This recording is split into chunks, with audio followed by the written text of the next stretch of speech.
So welcome everyone who is here at Phillips Manor Hall in person, and welcome to those of you who are joining us virtually online.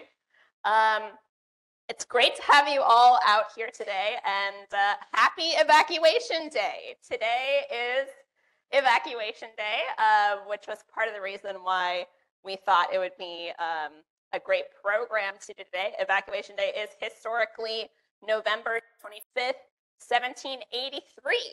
So we're going to be talking about kind of the lead up in New York history and American Revolution history to Evacuation Day, and then also how Evacuation Day was celebrated in the years and decades following the American Revolution. I should introduce myself, and I just touched my mic. I'm sorry. My name is Sarah Wasberg Johnson. I'm the Program and Education Manager here at Phillips Manor Hall State Historic Site. Normally, I'm the host of our lecture series, and we have guest speakers, but I got super interested in this topic and thought, you know what, I'm going to put together a talk because this was a fascinating topic for me, and I thought it might be interesting to other people, and judging by the turnout, it is. So we're very happy to have everybody here today. Okay, let's get started here. So I thought we'd talk a little bit about New York State in the years leading up to and the early years of the American Revolution. And I shouldn't call it New York State. It was a New York colony at that time, a British colony. And the port of New York in particular was an incredibly important port on the eastern seaboard. Boston and Philadelphia, Charleston, also important ports. But New York, control of New York gave whoever had control of New York control also of Connecticut, Long Island Sound, parts of New Jersey, the Hudson River, all the way up into the interior of the continent, which is a little bit different from those other major ports on the eastern seaboard. New York also was a little bit unique because unlike New England, where there was a lot of very strong patriot sentiment, New York was more divided. Not quite equally between loyalist and patriot. We might even say it was a little more on the loyalist side, particularly in southern New York, New York City, Long Island, but there was definitely a lot of patriot activity happening in the Hudson Valley.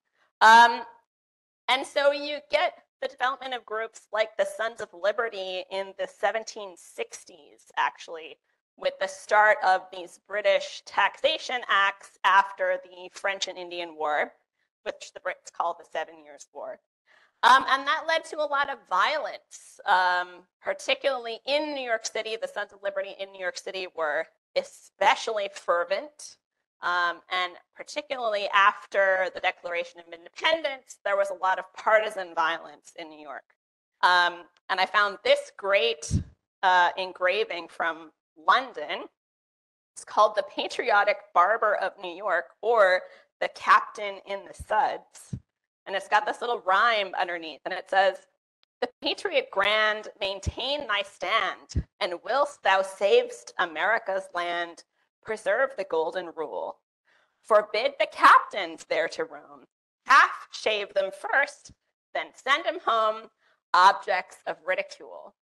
So this is a patriot barber, and they have found out that the person he is shaving is a captain. Not clear if it's the British Army or the militia, but he has been found out.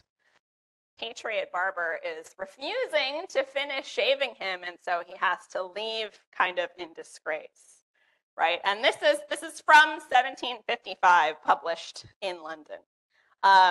If you want to check it out, I believe it's from the Library of Congress. I didn't put my citation, but there's all kinds of references in the text and the notes here to the politics that were happening in the colonies at that time.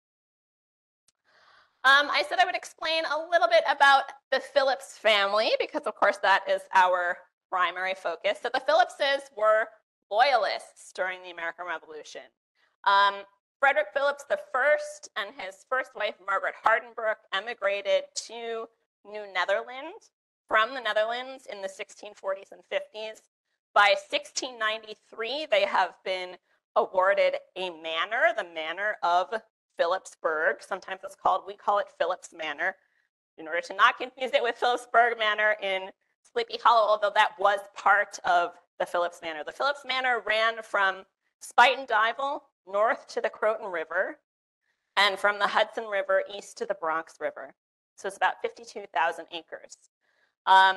By the 1700s, the second generation of Phillipses had also acquired the Highland or Phillips patent, which is today pretty much all of Putnam County. So they were some of the wealthiest people in the New York colony. And we're going to be talking primarily about the fourth generation. I know it's very confusing as Frederick Phillips III, but he is the fourth generation. He became the last lord of the manor. He was a loyalist, very quite late in life to Rutgers. His younger brother, Philip Phillips, actually dies before the American Revolution, and so his family were not avowed loyalists, but we don't actually know that much about them, so that's an area of research questions for us. And then the two girls who survived to adulthood, Susanna and Mary, both marry military men. So Beverly Robinson was a Virginia militiaman who comes up to New York to basically put together a volunteer regiment in the years leading up to the French and Indian War. And then Mary Phillips marries Roger Morris, who was a British Army colonel, I believe. Maybe it was a major, but at the time that they got married. Beverly Robinson and Roger Morris knew each other, and Beverly Robinson was friends with George Washington because they both served in the Virginia militia, and all three of them were at the Battle of Monongahela, the very disastrous Battle of Monongahela in the French and Indian War. And Roger Morris was actually the aide-de-camp to General Braddock, and he was wounded in that action that killed General Braddock. And George Washington kind of rises to fame as the person who organizes the rear guard for the retreat, right? So these guys all knew each other. Susanna and Mary in particular became very wealthy heiresses. Mary in particular because she wasn't married at the time, but their father, Frederick Phillips II, dies in 1750, 1751, I forget off the top of my head. And his uncle had died a year earlier, and his uncle Adolf had the Highland patent. So when Fred II dies, Frederick III gets all of Phillips Manor, but Philip, Susanna, and Mary, the Highland patent is divided amongst them. So they get about 60,000 acres each, which is a lot. Just some portraits. We have Fred III. We don't have a portrait of his wife that survived, and here's his sister, Susanna, from earlier. This is in the 1750s. If you know anything about John Walston, you will recognize that everybody looks kind of the same. That's what Walston did, but he painted dozens of wealthy people in New York and New England in the 1750s. So here's Philip Phillips and his wife, Mary. And then this is Mrs. Roger Morris, aka Mary Phillips Morris. A lot of people know the famous Wollaston portrait from the 1750s. This is actually from 1771. It's a Copley. And then we have this is really one of the few images that exist on the internet in way of Roger Morris, which is undated, but he's wearing his British military uniform. So New York becomes a very contested battleground very early in the war. The British know how important it is to maintain control of the ports. They get Boston, and then they set their eyes on basically all of the port cities on the eastern seaboard, including New York City. We have the Declaration of Independence, in July of 1776. Then we pretty much right away have the Battle of Long Island. There's a fire in September, and then the Battle of White Plains. But the Battle of Long Island is actually a series of battles, including Battle of Fort Washington, which, so it stretches from the end of August really into September, and the British Army lands at Long Island and just kind of pushes the American forces out of New York City pretty quickly.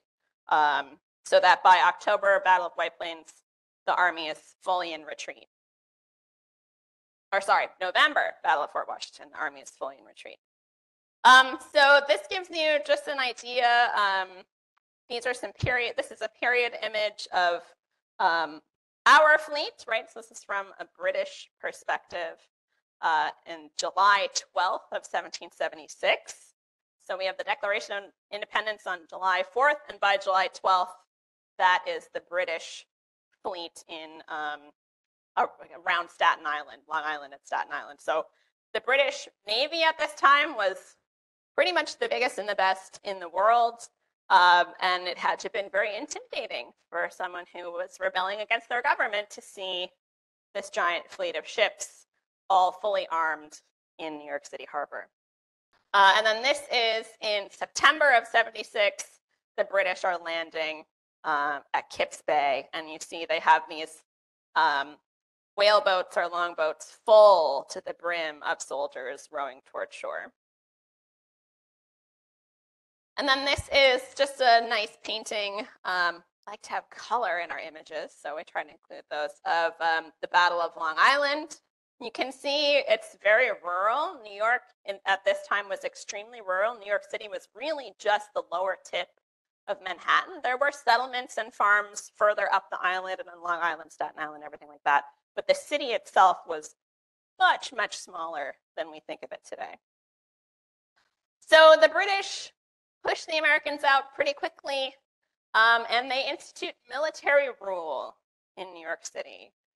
We had the Great Fire of New York City in September of 76, which is an awful time of year to be destroying a good chunk of the city with fire. A lot of people have left New York City because they have patriot sentiments. The British Army is coming in, and the city is under military rule, so they are in charge of quartering soldiers. And they're quartering them in churches. They're using churches as military hospitals. They are taking over private households, particularly patriot households. If you have not left New York City at this point, they will take over your property and kick you out, essentially, for quartering.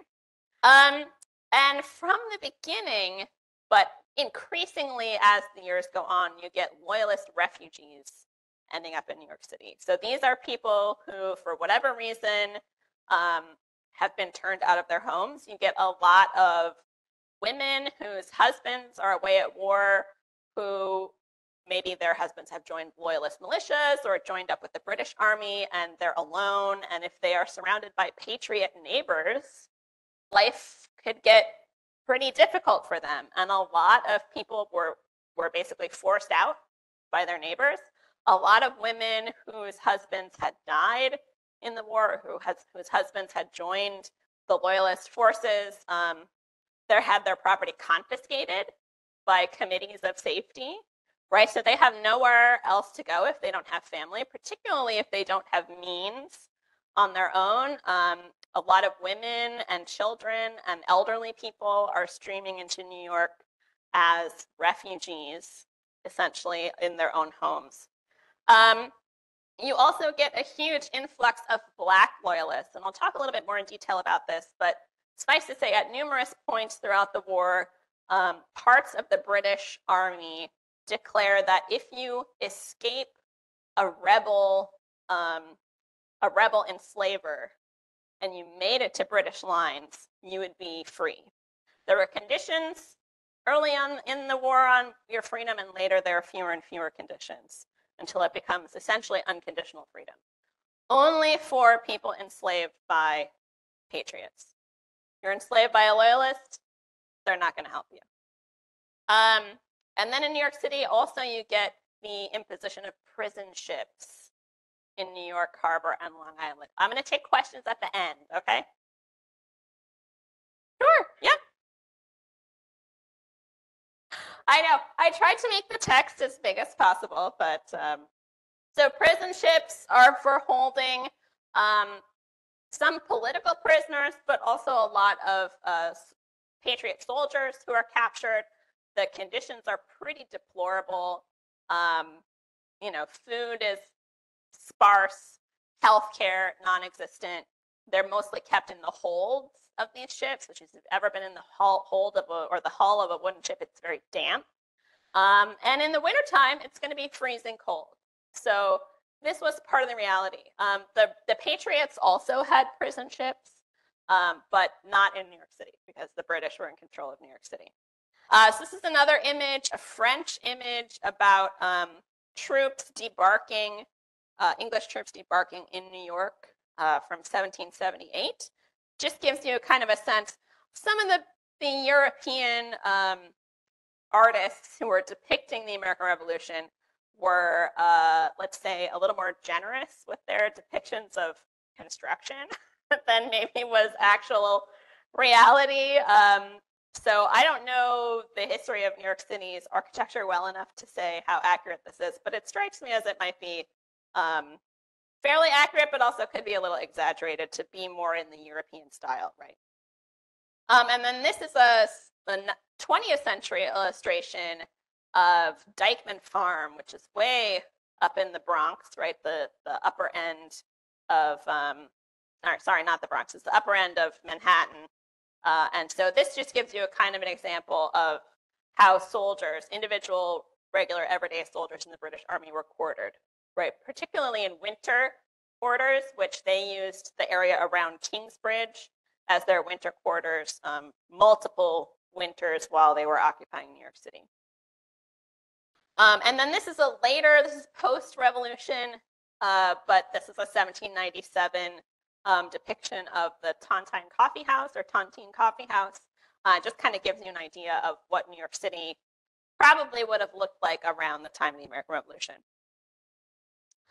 Let's talk about Westchester, right? We are in Westchester County, New York, which was known as the neutral zone, right? It's a very contested territory, starting really with the Battle of White Plains in 1776, as the Americans are retreating up the Hudson Valley and the British are taking over New York City. In the spring of 77, the Phillipses flee to New York City. We'll get more into details about that later. And then we have the Battle of Kingsbridge in 78, for those of you who are familiar with Daniel Ninham and the Stockbridge Militia. That is basically the massacre of the Stockbridge Militia. And then in 79, we have the battles of Stony Point and Verplancks Point, multiple battles as the British and the Americans kind of vie for control of the Hudson Valley. 1780, we have the capture of Major John Andre. And then in 1781, we have the Battle of Pines Bridge, which again is an instance in which the 1st Rhode Island Regiment is hit pretty heavily. So pretty much for the duration of the hostilities, we'll call them, Westchester County is really in a state of constant war, not only from like legitimate army-based battles and engagements, but also from militias doing skirmishing, and then vigilante instances with cowboys and skinners, who are known collectively as banditti, who are going after civilian populations. I think it's important to remember, people have a tendency to romanticize the American Revolution. It really was, in many instances, a civil war, right? It's families taking sides and fighting against each other.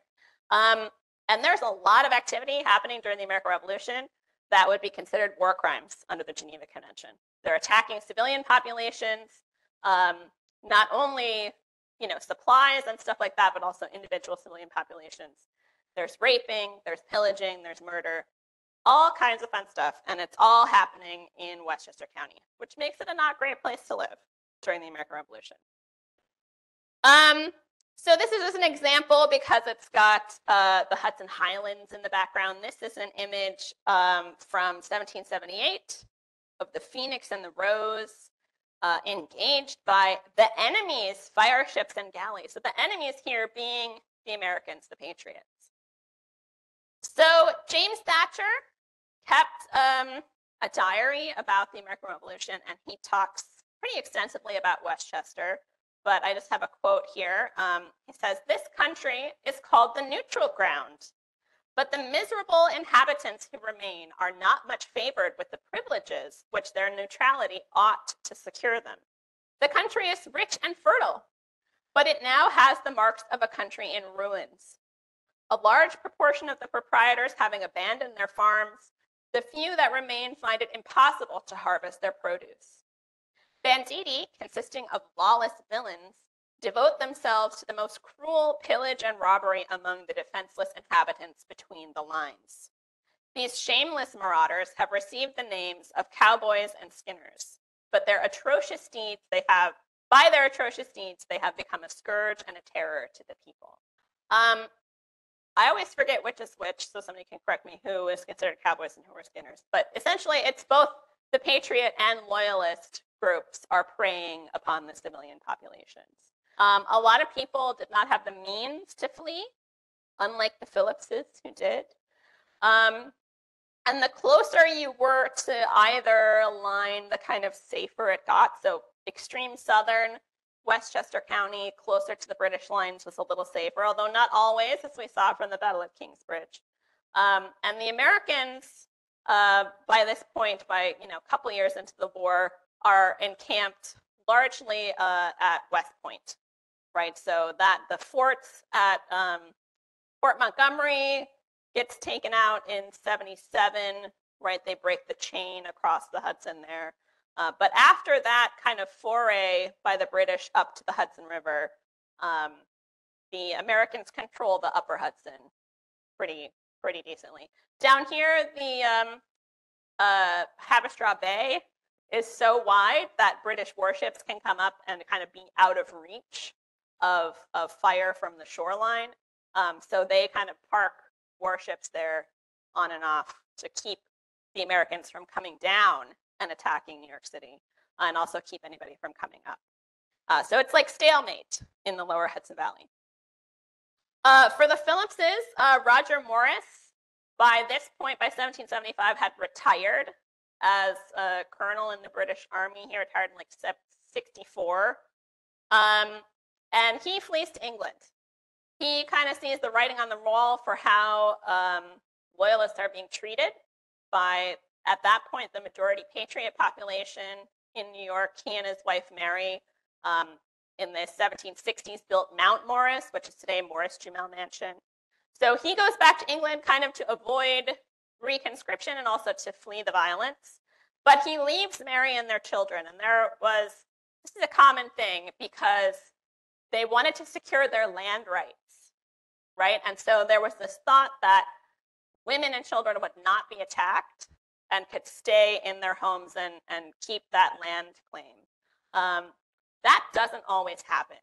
There are a lot of instances of violence against women and children of all economic backgrounds.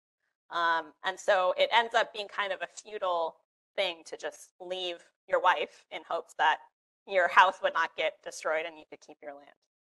It's because in 75, 76, sometime in there, as the violence is growing ever closer, Mary Phillips Morris and her children flee north to here, Phillips Manor Hall. In August of 76, Frederick Phillips III is arrested by the Committee for Public Safety and like the New York State, the rebel government. Then we have the battles of Fort Washington, and Mount Morris is used as Washington's headquarters. In November of 76, we have the Declaration of Dependence, which is the American loyalists declaring their loyalty to the British government. Frederick Phillips III is released in December of 76. He signs the Declaration of Independence, but we don't know exactly when because he's in prison at that time. So this is something we're trying to figure out exactly who's signing the Declaration of Independence when. And then a lot of stuff happens in March of 1777. So March of 1777, really February, Beverly Robinson refuses to sign on with the Patriots and instead pledges his oath of loyalty to the British. Susanna Phillips Robinson's cousin, John Jay, basically their grandparents were brother and sister. John Jay basically threatens Susanna Robinson and her kids and says, if you don't get your husband back up here to sign on with the Patriots, I can't vouch for the safety of you and your kids. Just like, it's available. If anybody wants to read the letter, it's available on Founders Online. He does not mince words with her, and it's pretty threatening. Also in March of 77, that spring, Frederick Phillips had been released on parole in December, and the parole board is basically like, just don't do anything against the Patriots, right? You're released from prison, just stay out of it, stay neutral, and you'll be fine. Well, that spring, what does he do? He sees American troops marching toward New York, and so he sends a messenger to tell the British that the Americans are coming. That messenger gets intercepted, and they're going to come after him, and he freaks out. So he and everybody packs up and heads to New York City. Not clear if Susanna is with them at that point. Elizabeth and Mary definitely are, because Elizabeth writes a couple of letters to George Washington while her husband is in prison saying, like, you guys are stealing my cattle and hay and produce, and you need to pay us back. And George is like, no thanks. Basically, it's war. We're not going to pay you back. 78, as I said, Mount Morris. 76, it's used as American headquarters. 78, it's used as headquarters by the British and Hessian forces. 79, Phillips Manor Hall is used as British headquarters for General Sir Henry Clinton. He issues the Phillipsburg Proclamation here that summer. And then in October of 79, the rebel New York government attaints a whole bunch of loyalists, which means that they confiscate all of their land. Susanna and Mary are both specifically mentioned, with only one other woman in the Act of Attainder, and it's basically a giant land grab. The British government wants their land, and they don't want these loyalists here. A lot of small-time poor loyalists are not mentioned in the Act of Attainder. It's all the rich, wealthy landowners whose property is being confiscated. By 1780, Beverly House, which is the Susanna and Beverly Robinson house, which is basically right across from West Point, is being used as Arnold's headquarters. And then this is a map drawn by Hessian Captain Johann Ewald, and he marks Phillips's house right down here. This is the sawmill. So he's laying out all of the troop encampments and stuff. So they are encamped right here. And the Albany Post Road, which is now North Broadway here in Yonkers, is basically the main thoroughfare between Albany and New York City. So anytime there's troop movements, it's happening on that road. Just a little bit about the Phillipsburg Proclamation for those of you who aren't familiar. 1775, in Virginia, Lord Dunmore issues a proclamation that any person enslaved by a rebel enslaver who gets free and makes it to British lines would be free, but only men who are of fighting age who enlist in his Ethiopian regiment.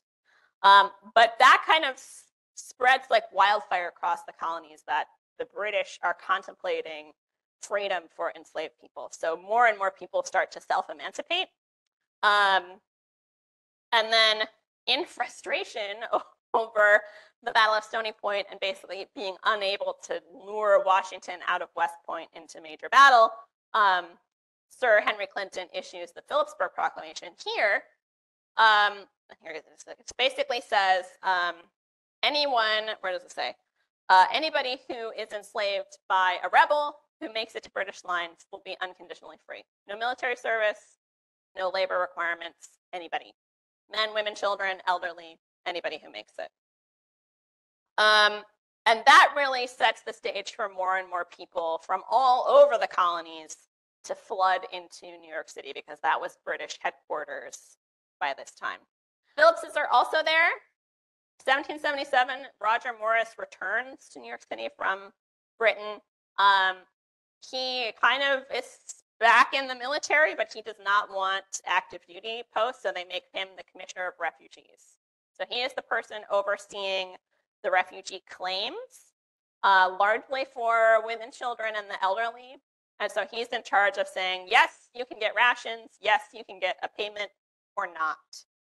And he rejects a lot of people, which makes him very angry. So there's a whole bunch of complaints against him as the Commissioner of Refugees, because they're judging people kind of based on their socioeconomic and social status, which for people who are very poor to not get, I mean, the people who are most in need often are the ones who are not getting payment. Anybody who is able-bodied male, they're like, no, you got to get a job. You don't get anything from us. And then Beverly Robinson becomes head of the Loyal American Regiment. He's also kind of the de facto spy master for Sir Henry Clinton and for other generals. And he was in charge of the Guides and Pioneers, who are Black American, or I shouldn't say Black Americans because they're Black British people at that point, Black loyalists who joined the military.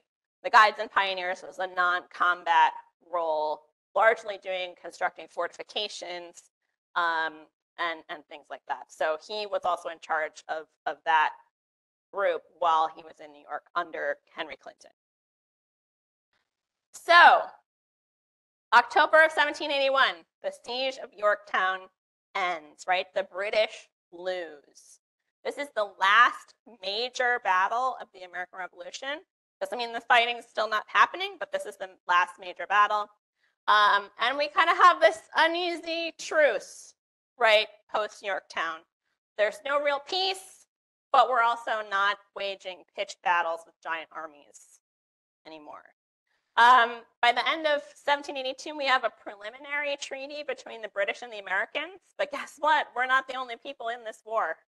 So we have to get all of the countries who are fighting in this revolution to agree. So in February of 1783, the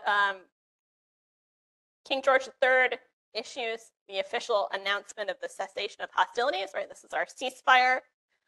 It doesn't reach the Americans really until April of 1783, and the month prior we have the Newburgh Conspiracy, which for those of you who's not familiar, that is the officers of the American Continental Army basically threaten to overthrow the government if they are not paid. And Washington very famously kind of heads that off at the pass. If anybody wants to know more about that, you should visit New Windsor Cantonment State Historic Site, which is where that happens. So in April of 1783, Washington announces the cessation of hostilities. The British have already agreed to the cessation of hostilities. And finally, in September of 1783, we have the Treaty of Paris is officially signed by all parties and is in effect.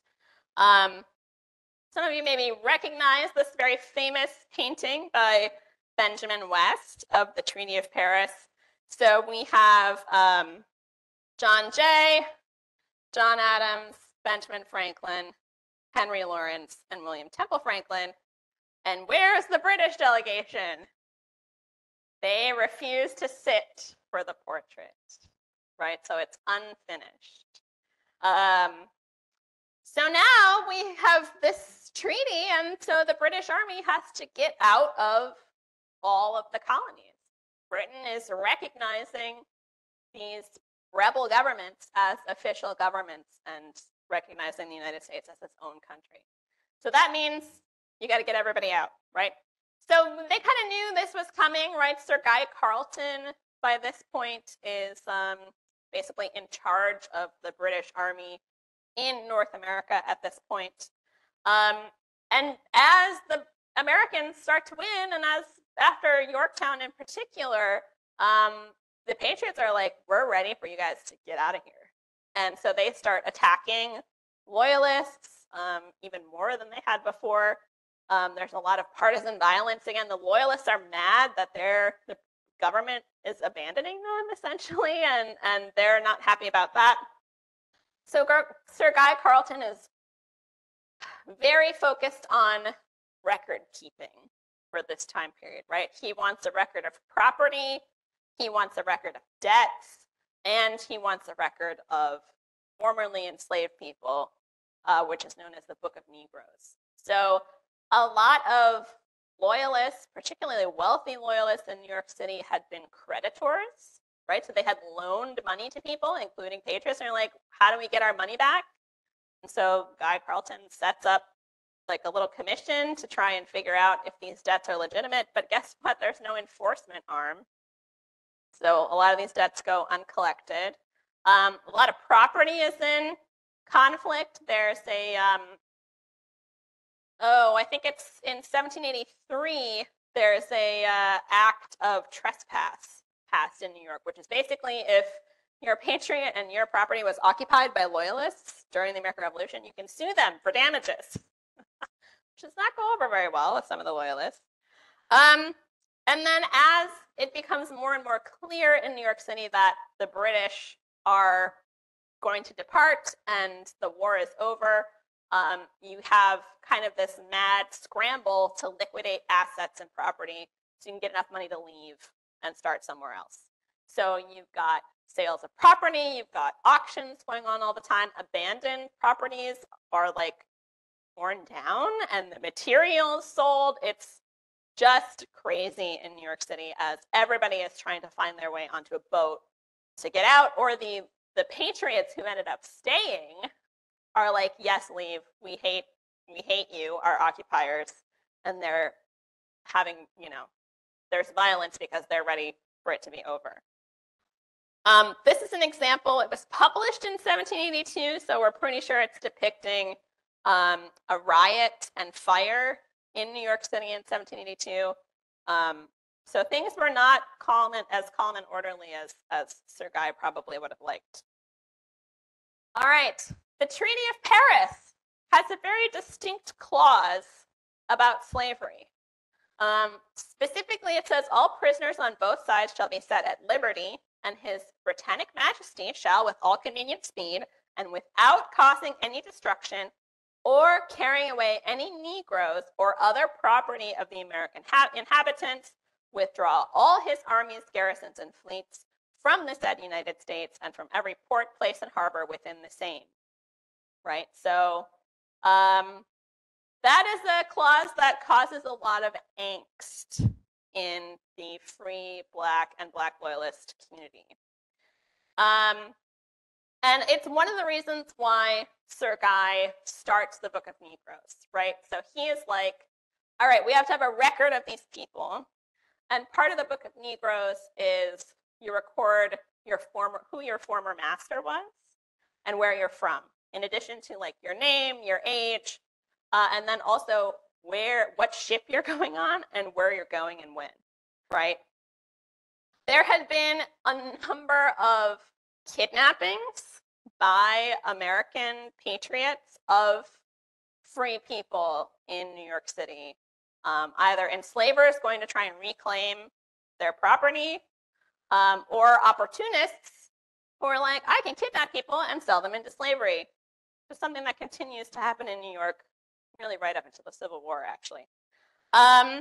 So Guy Carleton appoints Brigadier General Samuel Birch to basically write the Book of Negroes and oversee this kind of transition time. So he had been appointed the Commandant of New York City in 1780. And from April to November 1783, they hold what are called Birch trials at Fraunces Tavern, which is basically to determine whether or not people are free, right? And can be exempt from any, slave catching. And then so as part of that, he issues certificates of freedom, which I'll show you an example of in just a second. And then I will note again that people who are enslaved by loyalists do not count to the British, right? They are the property of British citizens. Slavery is still legal in the British colonies at this time. And so a lot of people, loyalist enslavers who are leaving New York are leaving with the people they enslave, right? Those people are not freed. However, Sir Guy Carleton is like, when he becomes in charge of the colonies and gets to headquarters in New York City after Sir Henry Clinton lives, he's like, anybody who's in New York who is already free, you're free. He does not count anybody, any enslaved person or formerly enslaved person in New York City who had made it to British lines as being an enslaved person after his arrival. So this is one of two passes which survive. This one is for a man named Cato Ramsey, and it basically says, you're certified that due to all of these proclamations, so Sir William Howe, that's the Dunmore's proclamation, that you have permission to go to Nova Scotia or anywhere else you think is proper, right? So as I said earlier, a lot of Black loyalists were kind of freaking out about the Treaty of Paris, and Sir Guy Carleton is basically saying, I got you, right? George Washington, very concerned about that provision in the Treaty of Paris. 1781, 17 enslaved people escaped from Mount Vernon. If you're familiar with the history of George Washington and enslavement, you know that when Philadelphia, or when Pennsylvania passed gradual manumission, and he was headquartered in Philadelphia, every 6 months he would trade out his enslaved people to avoid freeing them, right? So 17 people escape Mount Vernon, 7 are recaptured, but 3, Daniel, Deborah, and Harry, escaped to New York City. And Harry Washington leaves New York City in 1783 for Port Roseway, Nova Scotia. So he is in the Book of Negroes. He escapes to Nova Scotia. And Carleton is basically like, no, I'm not gonna, I printed out a letter. Oh, sorry. From May of 1783, so this is like after the cessation of hostilities, the treaty is being worked on, peace is coming. And Guy Carleton writes this very long letter to George Washington, talking about, like the evacuation and whatever. And he's basically saying people are already leaving. And he says, I enclose a copy of an order which I have given out to prevent the carrying away any Negroes or other property of the American inhabitants. I understand from the gentlemen therein named that they visited the fleet bound to Nova Scotia and ordered on shore whatever came clearly under the above description, right? So he gave an above description. There appeared to be but little difference of opinion, except in the case of Negroes who had been declared free previous to my arrival. So that's his marking point. As I had no right to deprive them of that liberty I found them possessed of. An accurate register was taken of every circumstance respecting them, so as to serve as a record of the name of the original proprietor of the Negro, and as a rule by which to judge of his value. By this open method of conducting business, I hope to prevent all fraud, and whatever might admit of different constructions is left open for further explanation or compensation. Had these Negroes been denied permission to embark, they would, in spite of every means to prevent it, have found various methods of quitting this place, so that the former owner would no longer have been able to trace them, and of course would have been lost in every way all chance of compensation. So he's literally saying, we're not stopping anybody from leaving, but we're going to have a record so that, if you decide that your enslaved person has been unjustly taken from you, well, here's the record, and you can go get them wherever they end up, right? So the British, not always, in fact, rarely in a lot of instances, are upholding the rights of Black loyalists. A lot of loyalist enslavers also were very unscrupulous and took Black loyalists as prizes, right? So, but for a small number of people, the Book of Negroes contains about 3,000 names, and then there are also unnamed people. So about 5,000 people, including unnamed people, named people, and then also white people are in it too. But the estimate is that about 200,000 people of color were freed by the various proclamations. How many of them made it to actual freedom? We only really know about the 3,000 in the Book of Negroes. In the Book of Negroes, contains a number of people who say they are from Phillips Manor. Now, these are not necessarily people enslaved by the Phillipses. In fact, there's only one who we think may have been enslaved by the Phillipses themselves, which is interesting because they were loyalists. But there are a number of familiar tenant farmer names on here, and these are also some names that we're trying to do more research on. So we have Abraham. Also, their dates of escape are very interesting, but coincide with the establishment of Westchester County as a neutral ground, right? So Abraham escapes from Lewis Sniffen in 1776.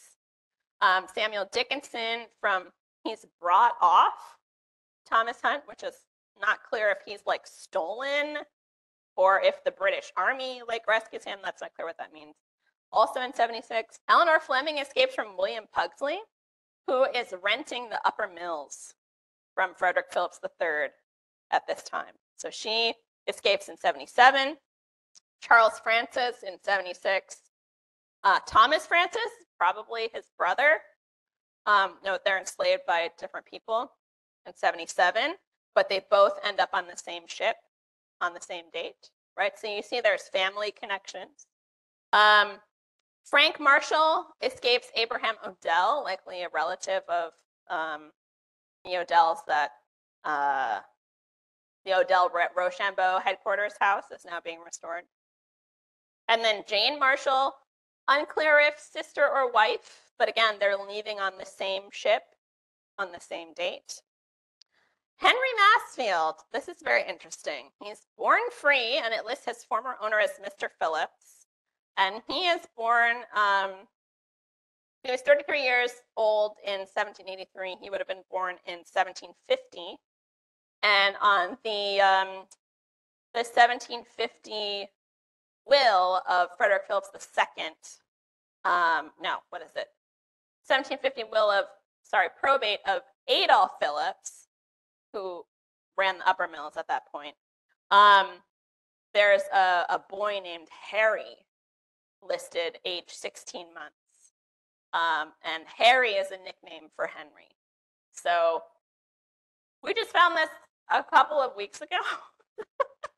And so it's possible that that's the same person. We don't know for sure, but it's very interesting that someone who is enslaved by a Phillips who are loyalists end up emigrating with other Black loyalists. First was to only be from rebel enslavers, right? Ends up emigrating to Nova Scotia. And then we have a couple from Isaac Vermill, right, including Sarah, and then Lydia Tompkins, abandoned by L. Nathan Hunt in 1776. So that makes me think that she maybe lived near White Plains or any of the other areas where someone is fleeing violence and they just abandoned their enslaved people, maybe expecting that they would like keep the farm until they got back, but that's not what happened with her. So September 20th, 3 p.m., 1783 is the deadline for ships, British ships bound for Nova Scotia. So if you cannot pay your own passage out of New York and you want to be on that, you want to get out of New York, that's like your last option. So you have to be on board the British fleet on that date. The Phillips family, we don't know their exact departure date, but they go to England, right? They are people of means. So they have money and they go to England. Other loyalists, it depends on their proclivities and how much money they have. A lot of people did not want to try and start over in Nova Scotia. A lot of people did not have money. So you do have a number of loyalists who stay. And then after the British leave, they swear allegiance to the new government. So you have both refugees and residents. Refugees are far more likely to emigrate than people who are from New York. And then the Black loyalists, we talked a little bit about them. They start leaving New York as early as April of 1783, which is when the Book of Negroes is put together. And you saw some of the Phillips Manor people were also departing on ships from April on. British fleet in New York Harbor is a nice little illustration from the centennial in 1883 in Harper's Weekly. And then this is just a transference of New York. This is a nice quote from an article called A Tory Eye View of the Evacuation of New York, which was published for the bicentennial. It says, at 8 o'clock on the cold, clear morning of November 25th, American troops at McGowan's Pass marched to the barrier on the Bowery near Grand Street. There, sitting on the grass, they waited for the British to withdraw. At 1 o'clock, the British troops began their march down the Bowery along Chatham and Queen Streets toward the East River wharves, whence they were rowed to the fleet in the harbor. As crowds gathered, American troops started down the Bowery on the heels of the Redcoats, but turned to march from Queen Street, now Pearl, west along Wall to Broadway, halting opposite Cape's Tavern. An infantry and artillery detail then moved down Broadway to raise the American flag at Fort George. So there's a lot of 19th century depictions of this. This is one of the nicest, I think. So this shows obviously George Washington in the front, their triumphal march right into New York City and the throngs of crowds, you know, waving inaccurate flags. Look, there's even some indigenous people here in the corner, right, to show that the Americans are justified in their new nation. Very romanticized 19th century depiction. New York City probably did not look like that. In part, we know because there were no trees left in Manhattan by this point. They had pretty much all been harvested for firewood. Also, parts of Manhattan still burned out, right? There may have been a lot of refuse in the street from public auctions and people abandoning things, right? So probably not as pretty as this image depicts. This is another one from 1860. Again, showing Washington on his white horse at the front and all of these crowds cheering him on. The British troops were the last to depart, including the guides and pioneers, right? So at noon on November 25th, 1783, the last British troops get on their whaleboats to go out to the ships in the harbor. But the ships don't actually depart the harbor until December 4th, right? That's when the last of the fleet leaves. And there was that reference to changing out the flag at Fort George. And Sir Guy Carleton writes very proudly that the British troops left with no mischief or destruction or anything. Well, except for one thing, which is that they greased the flagpole and cut the line so they couldn't get the flag down. So this is a long, semi-accurate, semi-inaccurate description of this that went with this print, which is from the bicentennial 1883. They said, the British, departing by the provisions of an honorable treaty, employed the last moments of their presence in the city in the commission of a base and unmanly outrage. Unreefing the halyards of the flagstaff at Fort George, they knocked off the cleats and greased the pole to prevent the hoisting of the American colors. They then evacuated the fort, sure that the stars and stripes would not be hoisted until they were far out of sight. Oh, that's a typo. The discovery of this act excited general indignation. David Van Arsdale, a sailor boy, attempted at once to climb the bare pole, but it was too slippery and he failed in his attempt. Upon this, some of the bystanders ran precipitately to Golet's hardware store in Hanover Square and procuring hammer, nails, and other necessary tools, set to work, some to saw, some to split, and others to bore new cleats for the flagstaff. Armed with these, the sailor boy tied the halyards around his waist, nailing the cleats above him right and left, ascended, reefed the halyards, and hoisted the flag to its place. And as the American colors reached the top of the mast, a salute of 13 guns rang its echoes in the ears of the discomfited troops, not yet out of the hearing of the triumphant shouts of the sons of freedom. Right? So it's very 19th century romanticized. This did actually happen. And this is actually a sketch from a British officer of the evacuation.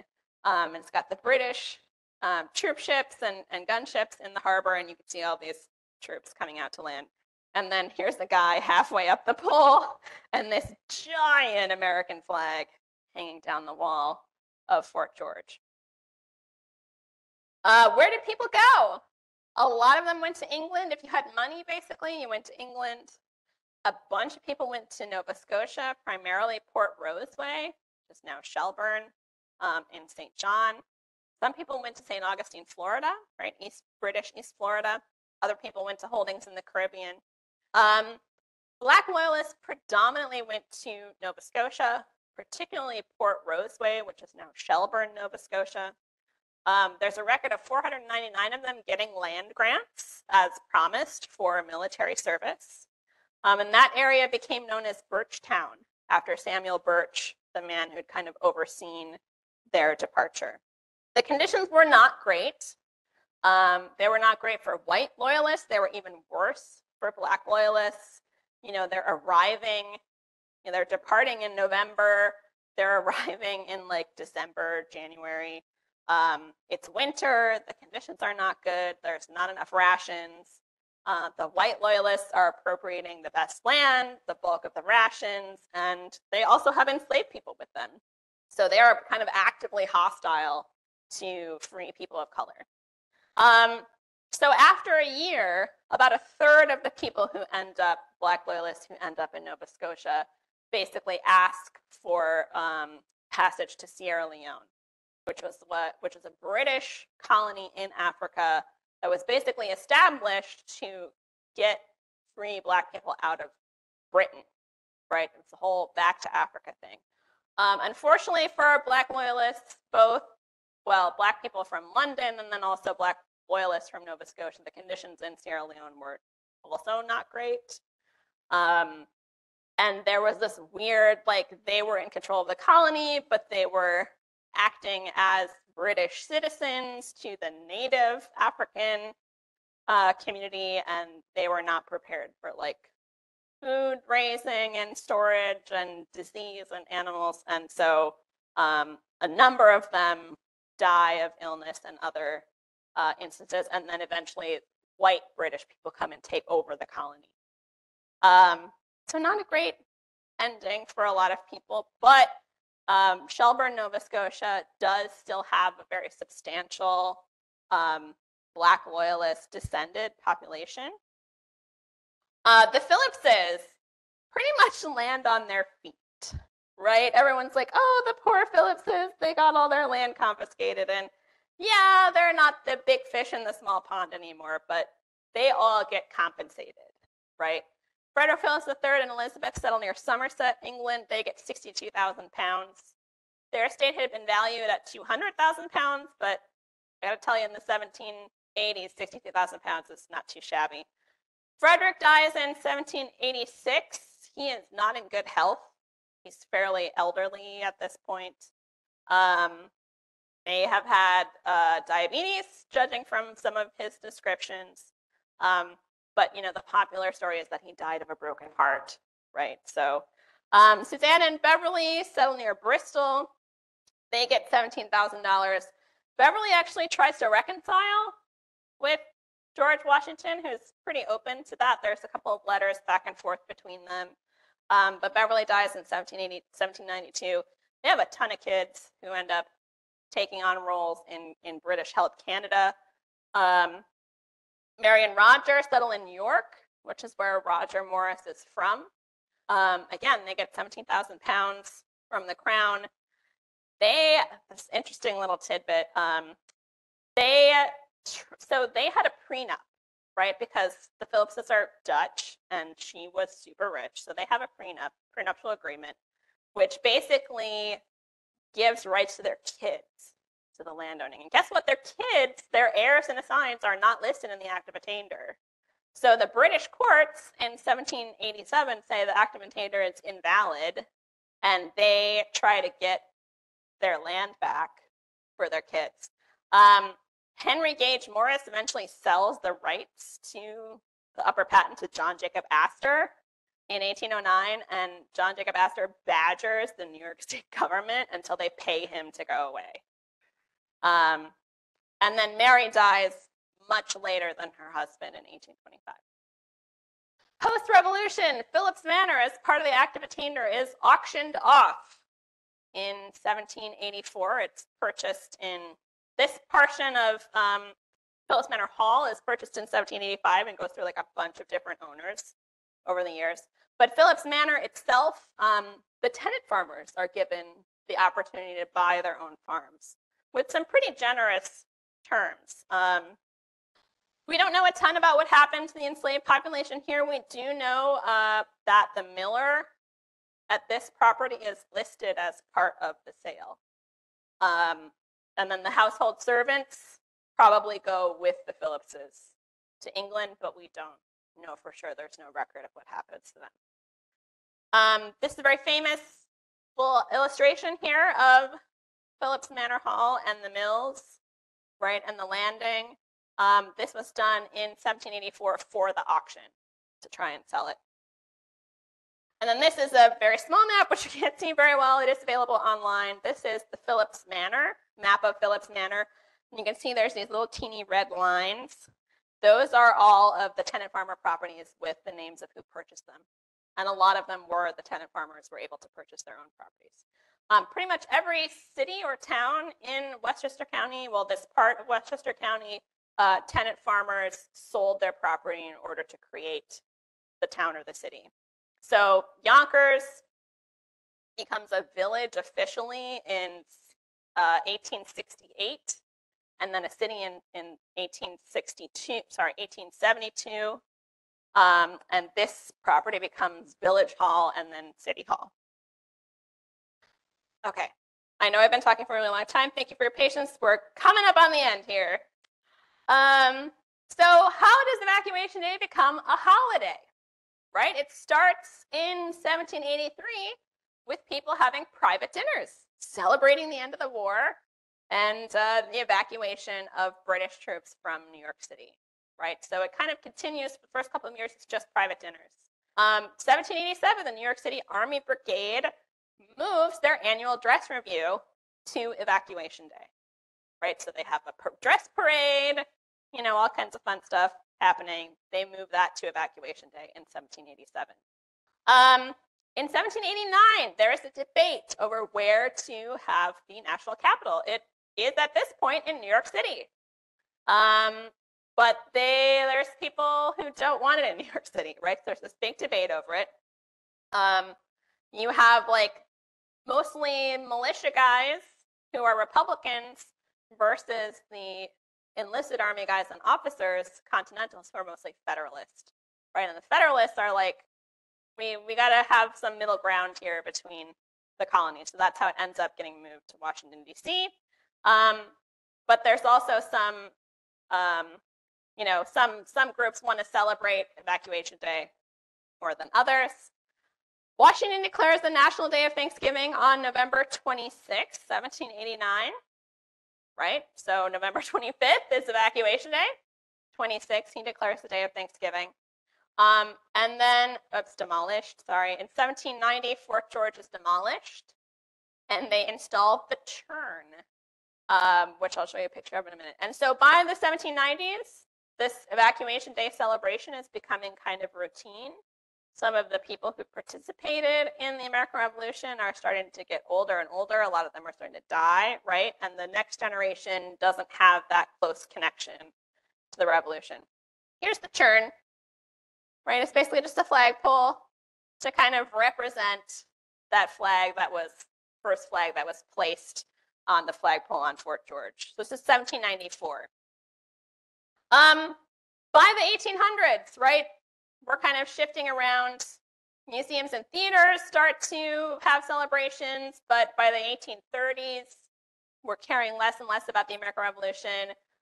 We're shifting to commemorating the War of 1812, right? Which we had more people who were alive during that war. The Civil War is kind of the turning point a little bit. We have Lincoln declaring a National Day of Thanksgiving around this, like, I think that's the third Thursday, right? If anybody has questions about Thanksgiving, I can talk about that separately. There's a big surge for the centennial in 1883, but the celebration had kind of shifted away from like regular people and more toward, like elites, right? And Anglophiles. We were getting really interested in Europe. We had let go of our prejudices against the British, right? And so there was kind of this shift in mentality kind of away from scapegoating the British in favor of the Americans. So 1916 is the last official evacuation day celebration in New York. In 1939, FDR officially moves Thanksgiving to around this time. And then we have a little bit of interest in New York City in particular for the bicentennial in 1983, but it's pretty much done as a celebration by that point. So here's a parade from 1866, right? This is just after the Civil War, and you can see it kind of ceases to be about the American Revolution. It ends up being more about kind of just like national pride and military celebration in general, which the 4th of July already kind of had. Also, end of November, it's real chilly in New York sometimes. So fewer and fewer people were interested in standing outside for hours watching parades and speeches and all that fun stuff. We do have, as I said, centennial celebrations. So this is a musical program, right, from the at the 7th Regiment Armory in New York City.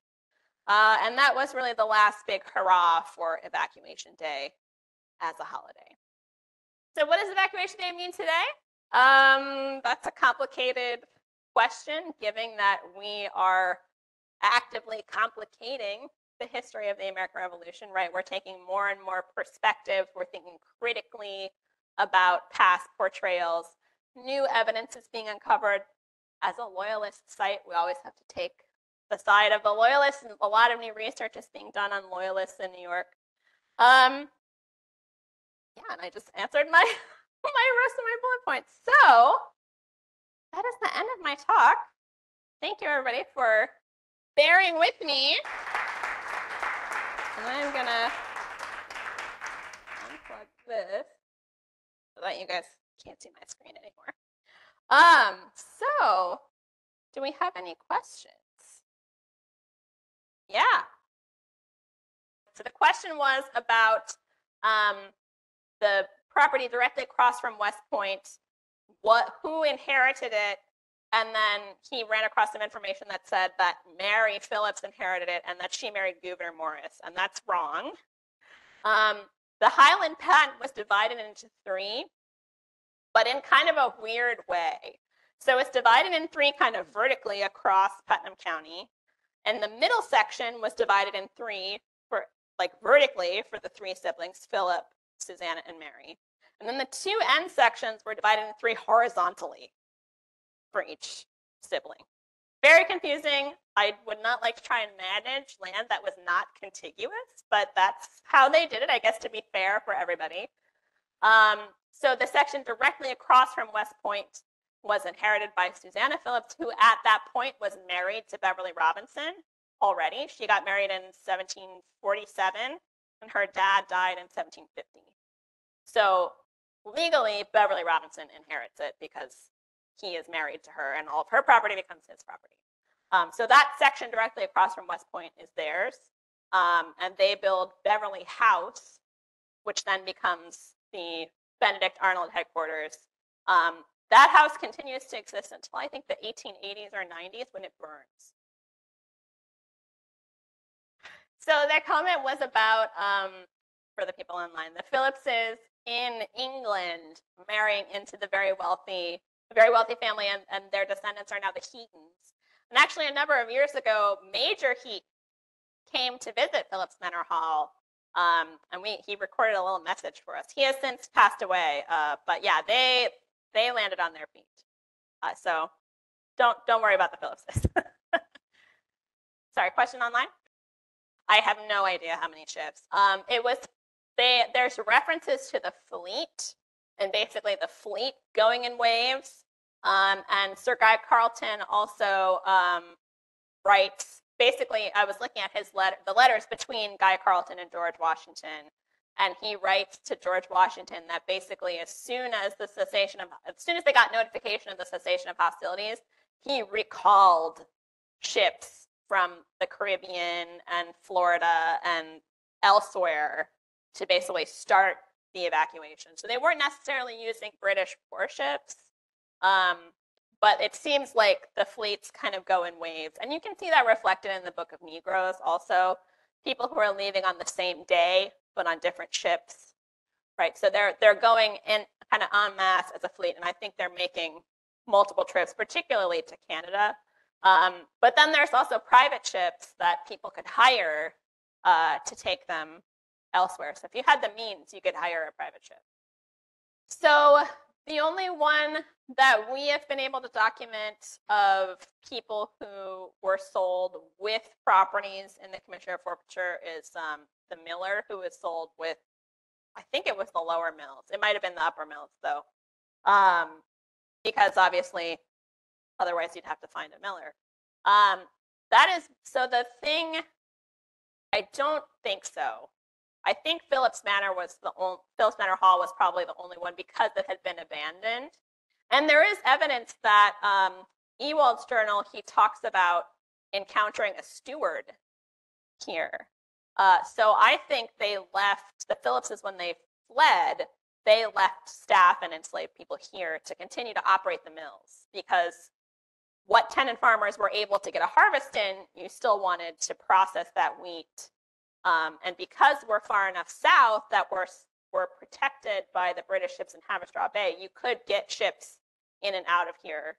And there were tenants who paid their rent in 1777. You know, so Phillips is not here, but the tenant farmers are still going down to New York City to pay rent, the loyalist ones anyway. Do we have any other questions online, John? So the question was where to find a high resolution copy of the Phillipsburg Proclamation, and we actually have 2 blog posts on our blog about the Phillipsburg Proclamation, and both of them have a very high res copy of the newspaper article. The original script version, I think, is with the Henry Clinton papers at the Clements Library at the University of Michigan. Don't quote me on that, but I've seen it, so I know it exists. So the question was about Van Cortlandt House in the Bronx, and whether or not the Van Cortlandts were patriots or loyalists, and the answer is unclear. And that is kind of also the answer for the Phillips family, because the general consensus with the Phillips family is that the children were not old enough to choose a side in the American Revolution. But I was doing some genealogical research on them because I'm just obsessed with figuring out all this stuff about the Phillipses, because it's super confusing. Because Philip Phillips' eldest son is, guess what, Frederick Phillips. They recycle their names all the time. It's very confusing. But I found his genealogy said that he basically would have been 21 in 1774. So he was of age in 1775. So that's why it's very interesting to me that they said, oh, he wasn't old enough to pick a side. Well, no, they were not kids. He was a legal adult. So I'm trying to figure out more about that 5th generation of Phillipses, both Beverly Robinson's son, Beverly Robinson, Frederick Phillips III's son, Frederick Phillips IV, and Philip Phillips' son, Frederick Phillips. It's super confusing, you guys. But as to your question about if that was common, I think it was more common than we think, particularly in Westchester County. And it was kind of like, could you maintain neutrality?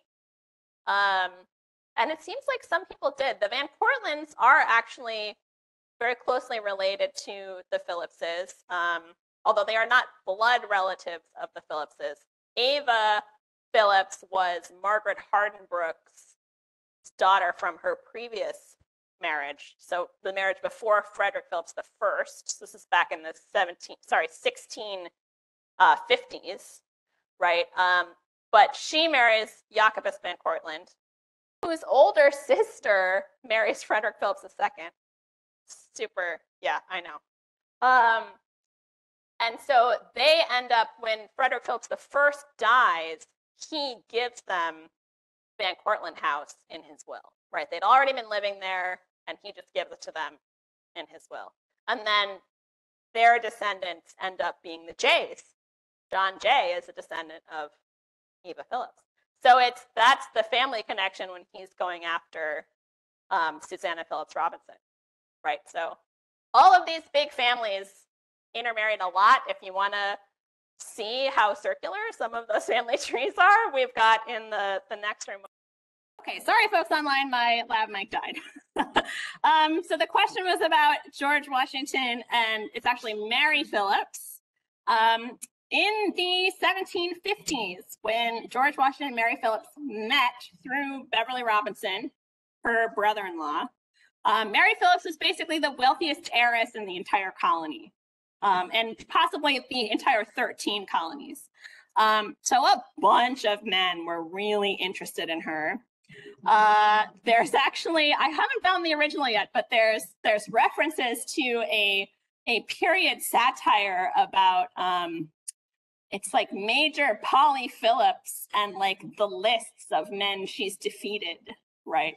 But so the main strength of the Washington interest is a series of letters from a man named Joseph Chew, who was a friend of George Washington and Beverly Robinson. And those letters have survived. And he's writing about, you know, pretty Miss Polly, which is what they called Mary Phillips. They called her Polly. And, you know, like basically saying, reporting on her to George, and then also saying, oh, you know, that guy Morris is here, but don't worry about him. So basically implying that George Washington was interested in her. That interest does not seem to be reciprocated. She marries Roger Morris in 1758, I think January or February of 1758. And George Washington marries Martha just about a year, almost exactly a year later. Martha being a wealthy widow, right? So was he actually romantically interested in Mary or just her acres? Not clear. Definitely there was interest on his part, her part. The family lore is that she refuses him, but whether he actually popped the question or not, nobody knows. So, does that answer your question? Question in the back? Yeah, good. Two different and good questions. So the first question was about the British and their Indigenous allies. I know a lot less about that, although there have been a number of recent books and other articles published on that, primarily because it's the Six Nations, Haudenosaunee, Iroquois, who are largely siding with the British, not necessarily out of their own volition, but they end up siding with the British. There's more documentation of what happened to the Indigenous groups that side with the Americans, which is primarily the Stockbridge, Munsee, and the Oneida. The Stockbridge, Munsee, and Mohican community was a Christianized community of Munsee and Mohican people based in Stockbridge, Massachusetts. They actually levied a militia unit. The Stockbridge militia was commanded by Abraham Ninham, whose father, Daniel Ninham, was the sachem of the Stockbridge, Munsee. And then the Oneida obviously field their own. The bulk of the men in the Stockbridge militia are massacred at Kingsbridge. Those that survive are kind of furloughed to go home. Should note that the Munsee are matrilineal, so their lineage passes through the mother's line.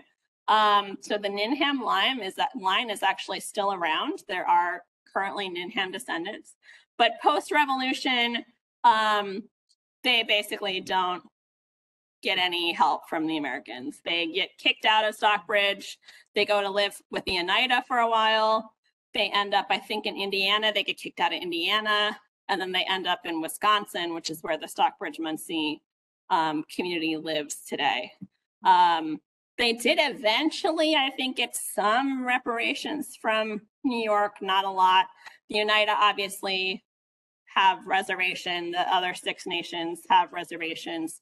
But there's a lot of stuff coming out about, God, I'm forgetting the name of the general.